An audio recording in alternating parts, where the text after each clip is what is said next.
Okay, let's be real for a sec. Belly fat, right? Yeah. It's like the common enemy, Yes. especially for us women. Absolutely. It's like it just has a mind of its own. Oh, it does. So today, Yeah. we're going deep on the causes of belly fat, Okay. specifically in women. Sounds good. And get this, Yeah. it's not just about like skipping dessert or hitting the gym. No. It's so much more than that. Right. It's way more complex than that. Okay, so Yeah. before we even jump in, Mm-hmm. I think it's important to lay out that there are two types of belly fat, right? Yes, there are. So we have the subcutaneous fat, Right. which sits right there under the skin, Mm-hmm. and then there's the visceral fat, Deeper. which is deeper, lurking around those organs. Yes, exactly. And that visceral fat is the one we really need to keep an eye on. Exactly. That's the dangerous one. Okay, and why is that the dangerous one? It's linked to some serious health issues, Okay. like heart disease, Oh, wow. type 2 diabetes, and even some cancers. Okay, that's definitely motivating me to pay attention. Right. So yeah. let's get to these surprising culprits. Yep. What is something Mm-hmm. that people might not realize about belly fat? Well, let's start with sugar. Okay. I know everybody's heard of it. Right? We all know that it's not great for us. Yes. But the way it impacts belly fat is fascinating. Okay. When we eat excess sugar, Mhm. it overloads our liver, Okay. which then converts it into fat. Okay. But here's the thing. Yeah. Our liver tends to store this fat in the abdominal area. Oh, no. Leading to... So even if we're not seeing it as that Exactly. sugary donut or cookie, Right. it's ending up around our organs. That's right. Yeah. It is sneaky. That is so sneaky. And it's not just the obvious sugary treats either. Okay. It's processed foods, refined carbohydrates, Oh, wow. even things that are marketed as quote-unquote healthy Real can be cool. loaded with hidden sugars. So it's like you need a decoder ring at the grocery store just to figure out what's healthy and not. Right. Gosh. Okay. So Yeah. reading those labels is super important. Yes, reading food labels carefully is definitely key. Mm. Now, along with sugar, Mm-hmm. another culprit is unhealthy fats. Okay. Think trans fats lurking in processed foods, Okay. and even excessive amounts of saturated fats. So we got to watch out for the sugar. We got to watch out for the bad fats. Right. What about not eating enough of something? That's a great point. Okay. Not getting enough protein can actually backfire What? and contribute to belly fat Really? because protein helps you feel fuller for longer, Oh, okay. which helps prevent overeating. So if you're not getting enough protein, Yes. you're more prone to snacking and reaching for those bad options. Exactly. Okay. Plus, protein is essential for building and maintaining muscle. Gotcha. And the more muscle you have, Mm-hmm. the more efficiently your body burns calories. Even at rest. Even at rest. Yeah. It's like that fat burning bonus It is. that we all want. Speaking of which, Yeah. we can't forget fiber. Oh, fiber. It's a superhero when it comes to managing belly fat. And that's because it helps us feel full, right? Yes, and it also slows down digestion, Okay. which helps stabilize your blood sugar levels. Gotcha. And when your blood sugar is stable, Mm-hmm. you're less likely to experience those energy crashes Right. that have you reaching for a quick sugar fix. It all comes back to blood sugar, doesn't it? It does. Oh my gosh. It's like I'm understanding how much our diet impacts our body It does. in ways we don't even realize. That's the thing about belly fat. Yeah. It's often a reflection of what's going on inside. Oh. Speaking of internal factors, Okay. let's shift gears to another major lifestyle culprit, Okay. lack of movement. Oh, movement. Okay. You mentioned hitting the gym earlier, I did. but even if you squeeze in a workout, Oh. being sedentary for the rest of the day can be Yeah. a problem. Wait, so even if I like go for a run in the morning, Yeah. but I'm sitting at a desk all day, Mm-hmm. that still contributes. Unfortunately, yes. Oh my God. When you're inactive for long periods, Yeah. your body's ability to process fat and sugar effectively Mm-hmm. slows down. Okay. This can lead to You guessed it. increased belly fat. Increase belly fat storage. But it's not just about formal exercise. Right. It's about moving throughout the day. Exactly. Okay, so we need to move more. Yes. But what about the things we can't control? Like. Like stress? Oh, stress. Does that play a role in belly fat? You're right. Stress plays a huge role. Okay, When you're chronically stressed, Yep. your body releases a hormone called cortisol. right. And cortisol has a special affinity for the abdominal area. So that stress belly is a real thing. It is. Oh my God. Cortisol not only encourages your body to store fat, Uh-oh. but it specifically promotes the storage of fat around your organs. So that visceral fat. That visceral fat we talked about earlier, yes. Yeah. Wow, so stress isn't just bad for our mental health. No, It's impacting our physical health too. it is. And I imagine lack of sleep doesn't help. You're on a roll. Yeah. Sleep deprivation throws off the hormones Okay. that regulate your appetite, Right. so you're more likely to feel hungrier, Oh no. crave sugary or fatty foods, Yeah? and overeat, Yeah. all of which can contribute to... Belly fat. Yes, It's like a domino effect. it is. But isn't there also something about alcohol Yes. and how it makes it harder to lose belly fat? You're thinking of how alcohol can interfere with your body's fat-burning mechanisms. Well, Plus, many alcoholic drinks are loaded with empty calories, You're right. which can easily contribute to weight gain. and probably especially belly fat based on what we're learning. Most likely. It's kind of amazing how all of these things, It is. seemingly unrelated things, Yeah. like the sugar, the sitting, the stress, sleep, even that glass of wine, Right. it all comes back to belly fat. It shows how interconnected our bodies are, right? It really does. But here's the good news. Okay, tell me good news. We've been talking about these lifestyle factors Yeah. that you actually have some control over. Okay, that is good news. By making healthier choices, you can make a real difference. Okay, this has been eye-opening already. Good. But we're not done. We're not done, no. There's more to this belly fat puzzle Yes. than just our daily habits. You're right. Now we need to delve into the world of hormones. Okay, here's where it gets really interesting. It does. I'm excited. And it's especially relevant for women Okay.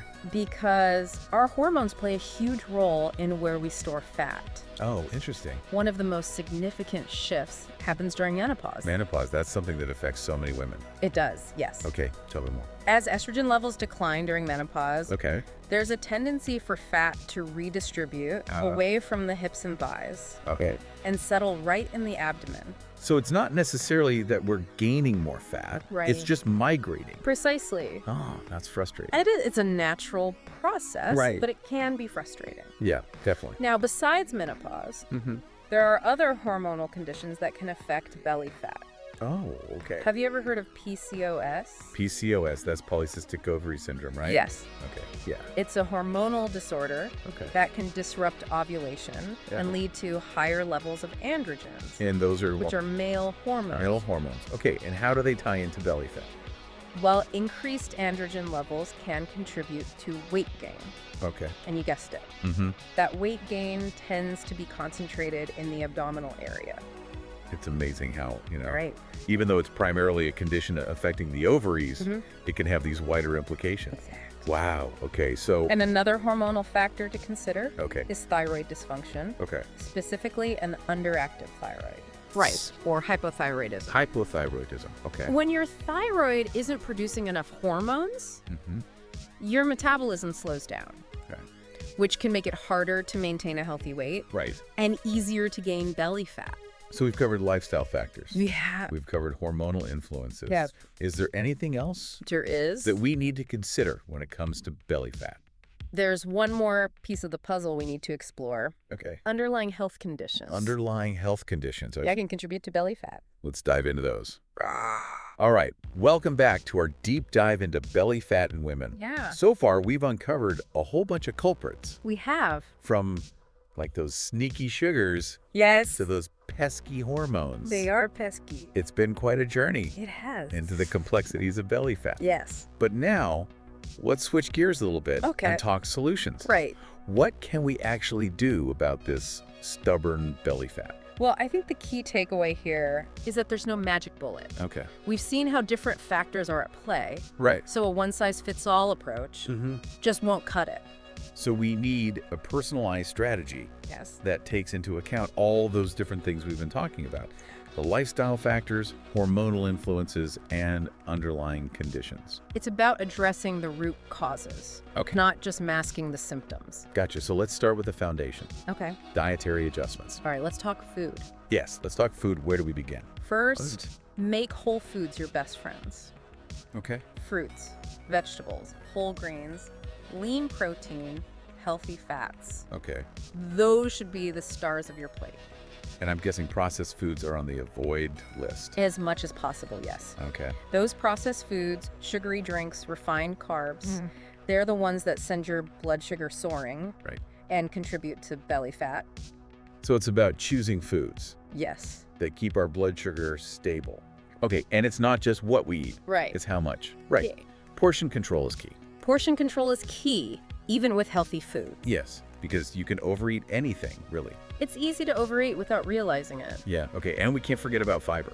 Absolutely. Fiber is your secret weapon. Okay. It not only helps you feel full and satisfied, Right. but also slows down digestion, Okay. preventing those dramatic blood sugar spikes. Right.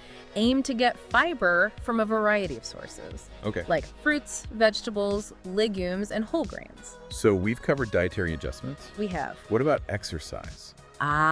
Yes, exercise. Where does that fit into the equation? Regular physical activity Yeah. is a non-negotiable part of addressing belly fat. Okay. And it's not just about burning calories. Okay. It's about improving metabolic health, building muscle mass, Right. and even managing stress. So what kind of exercise routine are we talking about? Ideally, a combination All right. of cardio, strength training, and high-intensity interval training. Okay, break that down for me. What do we mean by cardio? Cardio refers to activities that elevate your heart rate Okay, and get you breathing harder. gotcha. Think brisk walking, jogging, swimming, cycling, Okay. anything that gets your blood pumping. Yeah, and how does that help with belly fat specifically? Cardio burns calories Okay. and improves your cardiovascular health. Okay. It also helps your body use insulin more effectively, Right. which can reduce those blood sugar spikes. Okay, gotcha. So what about strength training then? Strength training is all about building muscle, Right. and muscle is your metabolic powerhouse. Oh. The more muscle mass you have, Mm-hmm. the more calories you burn, even when you're resting. So it's like having a fat-burning engine running in the background. Exactly. I like that. Plus, strength training can help sculpt your body Okay. and give you a more toned appearance. Okay, strength training, check. Yes. Now, what about that high-intensity interval training? ATIT stands for high intensity interval training. Okay. It involves short bursts of intense exercise, Okay. followed by brief recovery periods. Gotcha. It's a time efficient way to burn calories and boost your metabolism. That sounds intense, but effective. It can be, Yeah. but the great thing about HIT is that you can adapt it to your fitness level. So you can ease into it. Exactly. Okay, so we've got our exercise plan in place. We do. Cardio, strength training, Uh, HIIT. Yes. But what about the mental and emotional aspect? Yes. Like stress management. Stress management is crucial. How do we tackle that? Well, remember, chronic stress leads to elevated cortisol levels, Right. and cortisol is like a magnet for belly fat. So how do we manage stress effectively? Do you have any go-to strategies? It really comes down to finding what works for you. Okay. Some people find relief through relaxation techniques Okay. like yoga, meditation, or deep breathing exercises. Nice. Others find solace in hobbies, Right. spending time in nature, Yeah. or connecting with loved ones. It's about finding those outlets that help us unwind Exactly. and de-stress. And speaking of things that help us unwind, Yeah. let's not forget about the importance of quality sleep. Sleep, yes, because we talked about how sleep deprivation can Can. throw off those hunger hormones. Yes. And lead to poor food choices. Right. Aim for 7 to 9 hours Okay. of quality sleep per night. Okay. This will help regulate your appetite, Mhm. reduce stress levels, Right. and support your overall health. Okay, so we've got a solid plan now. To do. Dietary adjustments, exercise, stress management, prioritizing sleep. Yes. But what if there are underlying health conditions at play? That's where seeking professional guidance is essential. Okay. If you suspect you have a hormonal imbalance, Okay. thyroid dysfunction, insulin resistance, sleep apnea, or any other condition Yeah. that might be contributing to belly fat, it's crucial to consult with a healthcare professional. They can help figure out what's going on Yes. and create a personalized treatment plan Exactly. in addition to a healthcare professional. Yes. We might also consider seeking guidance from a registered dietitian Yes. and a certified personal trainer. Absolutely. And what can they offer that we haven't covered already? Well, a registered dietitian Yeah. can provide personalized dietary advice, Okay. helping you create a meal plan that aligns with your goals Right. and addresses any specific dietary needs. Right. Or preference All of. preferences, exactly. So they can help you put all of this Yes. dietary information into practice. Right. And a certified personal trainer Yeah. can create a customized workout plan Okay. ensuring you're exercising effectively and safely. And they can also help you, like, stay motivated Yes. and accountable. Exactly. It's like having a personal coach in your corner. Yeah, I like that. So we've got our healthcare professional. Right. Registered dietitian and personal trainer. It's a team. It is. Is there anything else Yes. that you keep in mind? The most important thing Yeah. is to remember that everyone's journey is unique. Okay. What works for one person might not work for another. Okay. It's about finding what works best for you Great. and your individual circumstances. Yeah, that makes sense. And it's also about being patient with ourselves. Yes, absolutely. Because addressing belly fat takes time and effort. It does. It's not a quick fix. Well, It's a commitment it is. to making gradual, lasting changes. Exactly. It's about progress, not Yeah. perfection. Okay. Celebrate those small wins along the way. It's a journey, not a race. Couldn't have said it better myself. Okay, I like that. Now, before we move on, Okay. I want to leave you with a thought to ponder. Welcome back to our deep dive, everyone. We've been talking all about belly fat in women. Yes, we have. And honestly, this has been eye-opening for me. I think for a lot of people. Yeah. Yeah. We've really gone deep on the science and those sneaky culprits. Yeah, they are sneaky. And even, given some practical strategies, too, Absolutely. for tackling that stubborn belly fat. It is stubborn. Yeah, it really is. I think for me, the biggest takeaway is that, addressing belly fat, it's not about Right. willpower or, the latest fad diet. Right. It's really about Yeah. taking a holistic approach Absolutely. and understanding how those lifestyle choices, those hormonal fluctuations, and even underlying health conditions all play a part. I couldn't agree more. Yeah. It's about, Go ahead. I was going to say, it's about addressing those root causes. Yes. Making sustainable changes. Right. And most importantly, I think being patient with yourself. Yes, absolutely. Absolutely. And seeking professional guidance, right? Oh. When needed. It's great to know that there's that support available for people, through healthcare professionals, Yeah. registered dietitians, personal trainers. It makes a big difference having that team of experts in your corner. Yes, absolutely. It's all about working together to achieve those goals. Absolutely. So as we wrap up Okay. this deep dive, Yeah. do you have any Sure.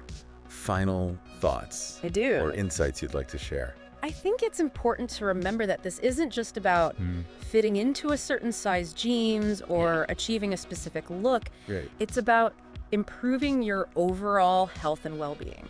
Okay. Belly fat, especially that visceral fat, Right. can have serious implications for your health down the road. Yeah, that's a really important point. Yeah. It's about taking care of ourselves It is. from the inside out. Absolutely. And it's about empowering yourself with knowledge. Now that you understand the surprising culprits and those evidence-based strategies, you're better equipped to make informed choices that support your health journey. Absolutely. Knowledge is power, right? It is. It can really help us break free from those cycles of frustration Absolutely. and self-blame.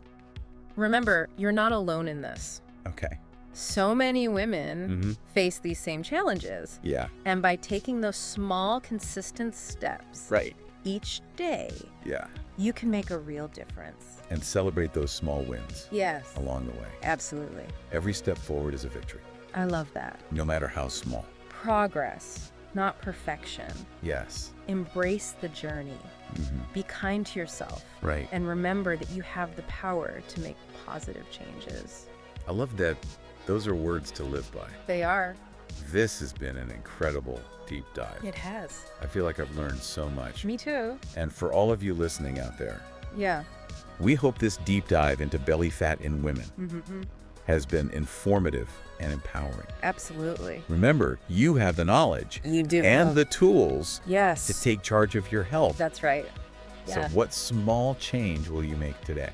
That's the perfect question to Yeah. leave everyone with. Yeah. Until next time, keep diving deep Yes. and keep taking care of yourselves. Absolutely. Thanks for joining us, everyone.